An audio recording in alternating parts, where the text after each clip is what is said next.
Assalamualaikum warahmatullahi wabarakatuh. Perkenalkan, nama saya Bijari Sekiantawan dengan NPM 241705223. Di sini saya merekam video pelajaran saya yang ketiga, pengantar organisasi komputer tentang perangkat input dan output.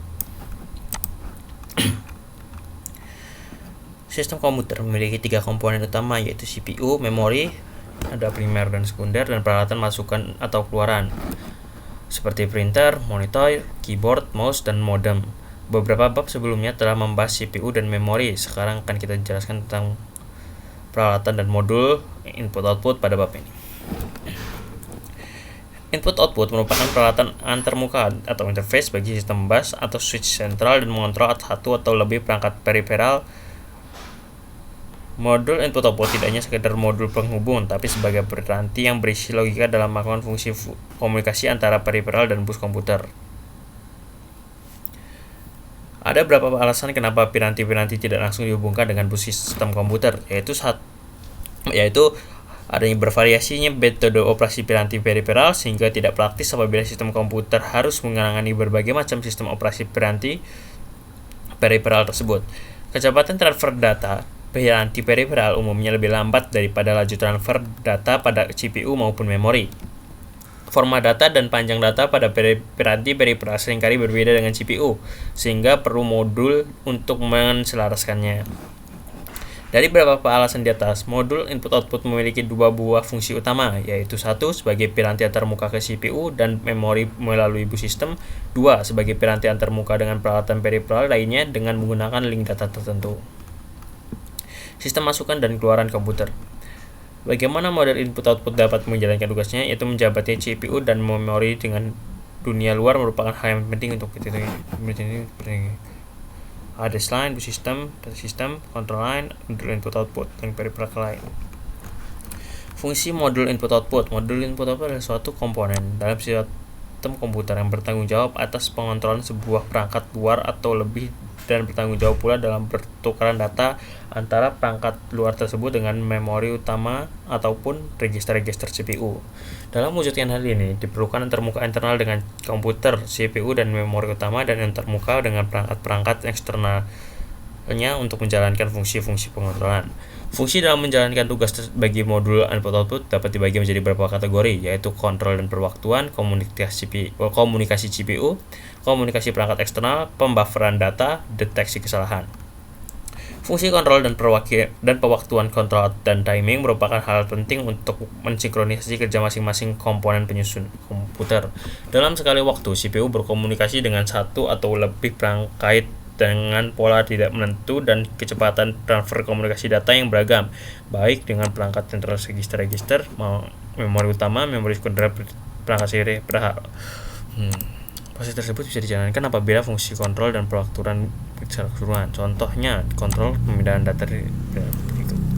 1. Permintaan CPU ke modul input-output. 2. Modul input-output memberi jawaban atas CPU. 3. Modul input-output tadi kan suatu komponen bertanggung jawab atas pengontrolan sebuah perangkat luar atau rekanan data antar perangkat luar dengan memori utama, akan menerima paket data. 5. Selanjutnya terkirim ke CPU dari masukan panjang data dan kecepatan transfer oleh modul input-output sehingga paket data dapat diterima CPU dan dengan baik. Transfer data tidak akan lepas dari penggunaan bus system, maka interaksi CPU dan modul input-output akan melibatkan kontrol dan pewaktuan sebuah arbitrasi bus dan akan atau lebih. Adapun fungsi komunikasi antara CPU dan modul input-output meliputi proses-proses berikut, yaitu commanding decoding, yaitu model input-output menerima perintah-perintah dari CPU yang dikirimkan sebagai sinyal bagi bus kontrol. Misalnya, sebuah modul input-output disk dapat menerima perintah read sector, send record ID, dan formatting data. Pertukaran data antara CPU dan modul input-output melalui bus data. Status reporting, yaitu pelaporan kondisi status modul input-output maupun perangkat periferal, umumnya berstatus bersih dan atau ready, juga status bermacam-macam kondisi kesalahan, error. Address recognition, bahwa peralatan atau komponen penyusun komputer dapat dihubungi atau dipanggil maka harus melalui alamat yang unik. Begitu pula pada perangkat periferal, sehingga setiap modul input-output harus mengetahui alamat periferal yang dikontrolnya. Kontrol logika ke buffer, data yang diinput ke modul output, data dan dari luar. Fungsi selanjutnya adalah buffering. Tujuan untuk buffering adalah mendapatkan penyesuaian data sehubung perbedaan laju transfer data dari perangkat peripheral dengan kecepatan pengolahan pada CPU. Umumnya laju transfer data dari perangkat peripheral lebih lambat dari kecepatan CPU maupun penyedia simpanan. Fungsi terakhirnya adalah deteksi kesalahan. Apabila pada perangkat peripheral terdapat masalah sehingga proses tidak dapat dijalankan, maka modul input-output akan melaporkan kesalahan tersebut. Misal, informasi kesalahan pada peripheral printer seperti kertas tergulung, tinta habis, kertas habis, dan lain-lain. Teknik yang umum untuk deteksi kesalahan adalah penggunaan bit paritas. Struktur modal input-output. Terdapat berbagai macam struktur modul input-output. Terdapat berbagai macam modul perkembangan ini. Contoh sederhana efeknya adalah Intel 8255 yang sering disebut PPI, Programmable Peripheral Interface. Mau bagaimanapun kompleksitas suatu modul. Antar sistem. Antarmuka input-output ke CPU melalui bus sistem komputer terdapat 3 saluran, yaitu saluran data, saluran alamat, dan saluran kontrol. Bagian terpenting adalah blok logika input-output yang berhubungan dengan semua peralatan antarmuka peripheral. Terdapat fungsi pengaturan dan switching pada blok ini. Teknik masukan atau keluaran. Terdapat 3 buah teknik dalam proses input-output, yaitu input-output program, interpret-driven input-output, dan DMA, Direct Memory Access. Ketiganya memiliki keunggulan maupun kelemahan yang penggunanya disesuaikan ke kerja masing-masing. Pertama, input-output program. Data saling dipertukarkan antara CPU dan modul input-output. CPU mengeksekusi program yang memberikan operasi input-output kepada CPU secara langsung, seperti pemindahan data, pengiriman perintah baca maupun tulis, dan monitoring perangkat. Kelemahan teknik ini adalah CPU akan menunggu sampai operasi input-output selesai dilakukan modul input-output sehingga akan buang waktu. Apalagi CPU lebih cepat proses operasinya. Dalam teknik ini, modul input-output tidak dapat melakukan integrasi CPU terhadap proses-proses yang diinstruksi padanya.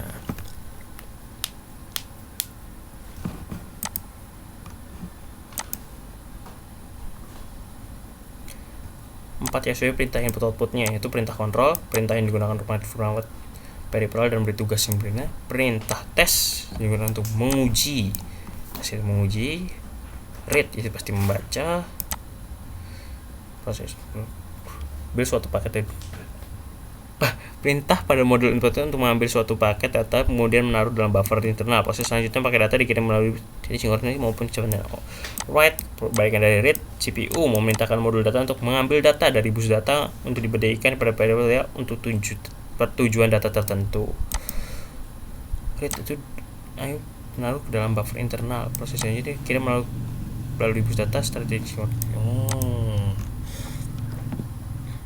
Dalam teknik input-output program terdapat 2 macam kombinasi perintah input-output yang tertuang dalam instruksi input-output, yaitu memory mapped input-output dan isolated input-output.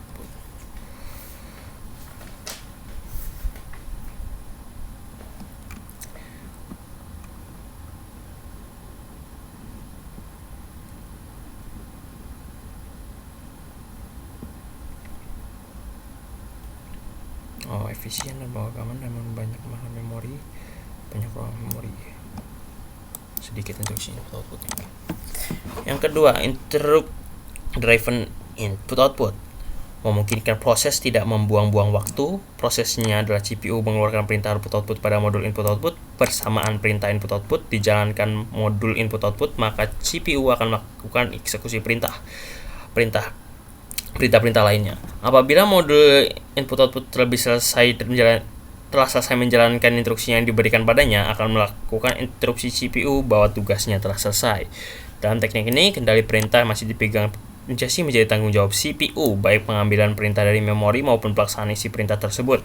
Terdapat selangkah kemajuan dari teknik sebelumnya, yaitu CPU melakukan multitasking beberapa perintah tersebut sekaligus sehingga tidak ada waktu tunggu baginya.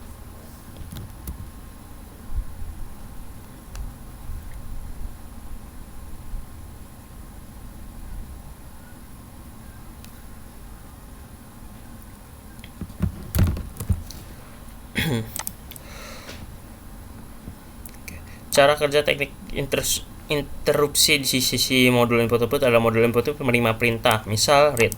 Kemudian modul input output melakukan perintah pembacaan dari peripheral dan melakukan paket data ke register data modul input output. Selanjutnya modul mengeluarkan sinyal interupsi ke CPU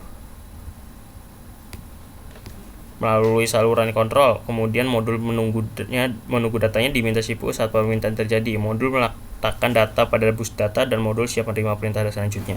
Pengolahan interupsi saat perangkat input output telah menyelesaikan sebuah operasi input output adalah sebagai berikut. Perangkat output mengirimkan sinyal interupsi ke CPU, CPU menyelesaikan proses interupsi, CPU memeriksa interupsi tersebut. Kalau valid, maka CPU akan mengirimkan sinyal acknowledgement ke perangkat input output untuk menghentikan interupsinya.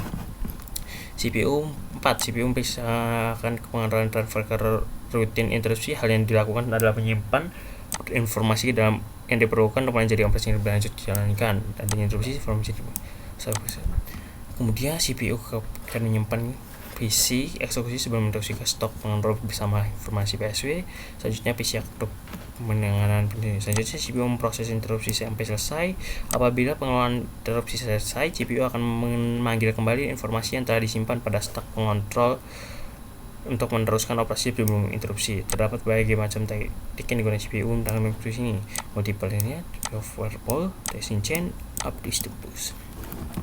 Teknik paling sederhana adalah menggunakan saluran interupsi berjumlah banyak antara CPU dan modul-modul input output, namun tidak praktis untuk menggunakan seluruh bus atau pin CPU ke seluruh saluran interupsi modul-modul input output.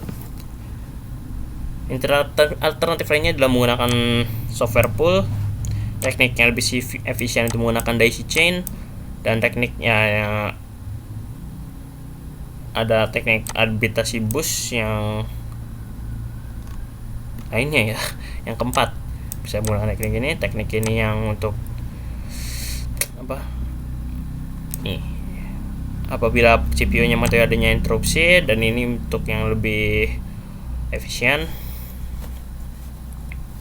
Dan ini teknik paling sederhana ini.